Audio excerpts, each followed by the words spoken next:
In December of 1720, the freezing rain in Paris was dissolving a paper empire. John Law sat vibrating in the corner of a nondescript carriage, fleeing the kingdom he had spent 4 years theoretically saving. In his lap, he clutched a small leather pouch filled with gold coins. It was a brutal irony. This was the man who had convinced an entire nation to trade their heavy, finite family silver for the infinite lightness of paper banknotes, and now he was desperate for the honest clink of physical metal.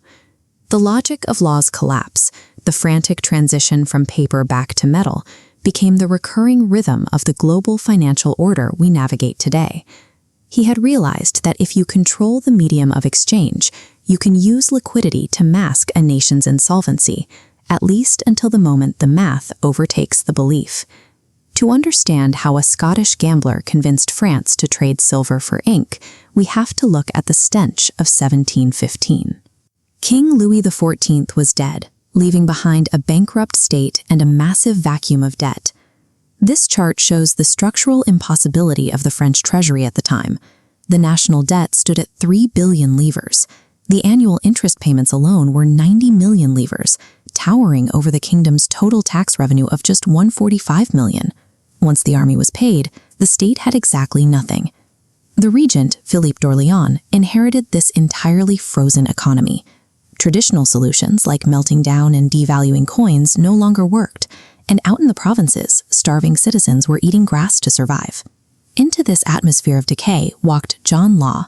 He was an outsider and a known gambler who confidently approached the regent with a mathematical solution to the crisis. Law pitched a radical idea. Money is not a physical object bound by the earth. It is a network. It is a shared psychological belief. If you can control the belief, the physical metal becomes entirely irrelevant. The odds for France were grim. The most powerful monarchy on earth surrendered to desperation, trusting a forwarder's promise to decouple their economy from reality.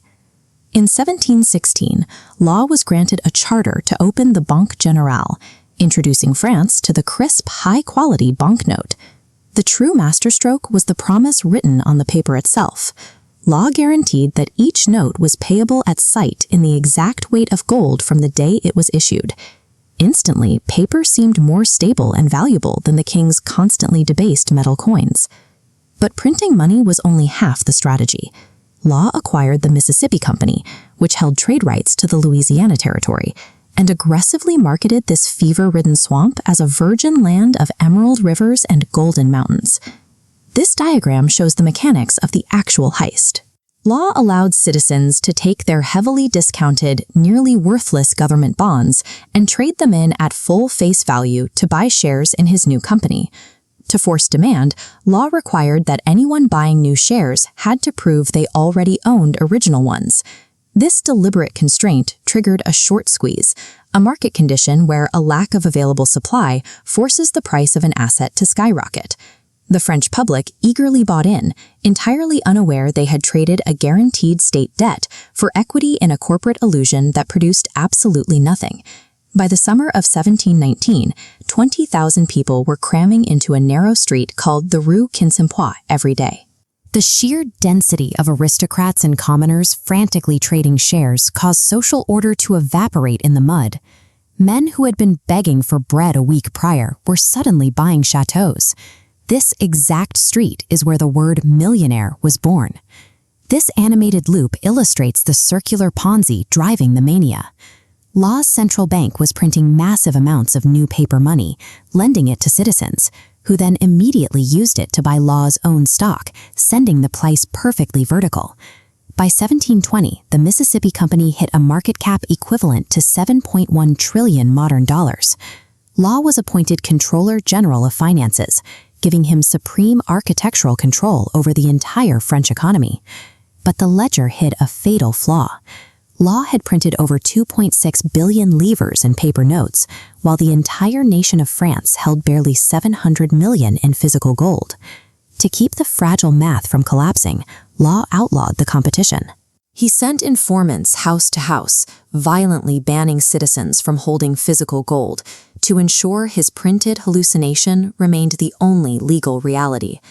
The math finally caught up with the magic on May 21, 1720. Attempting a slow, controlled deflation, Law issued an edict arbitrarily cutting the value of the paper notes and company shares by half. For 4 years, he had preached that paper was fixed and stable. By changing its value with a single stroke of a pen, he proved it was arbitrary. In an instant, the psychological trust shattered, and the entire system froze. The resulting bank run was a physical contest for survival. 15,000 people swarmed the Banque Royale in the dark. Men and women were crushed against the doors, desperately trying to exchange worthless paper for silver coins that did not exist. The French government seized the moment to wipe their own ledgers clean. By officially demonetizing the currency, they intentionally destroyed the middle class's wealth, effectively executing a sovereign default disguised as a corporate bankruptcy to bail out the crown. Today, we live inside a modern version of that exact system. Since 2008, central banks have used quantitative easing to print massive amounts of money, following John Law's strategy of decoupling currency from reality. When central banks flooded the market with trillions in liquidity in 2020, it fueled an explosion of crypto booms and meme stock mania. It was the Rue Quincampoix with a digital skin. Speculation driven by free money to hide underlying systemic insolvency. Modern governments perform a massive circular Ponzi of their own.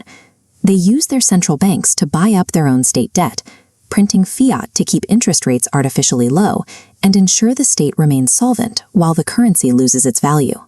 We are staring at a global debt-to-GDP ratio that makes Louis XIV's France look fiscally responsible. The realization that wealth cannot be printed is already setting in. The final lesson of the Mississippi scheme is that the system is designed to save the sovereign at the expense of the saver. When the lights go out, the architects of the cycle have already retreated to the safety of the ledger, leaving the public to hold nothing but ink in the rain. To see how these monetary shifts dictate your financial survival, check out the Capital Cycles book series in the description below.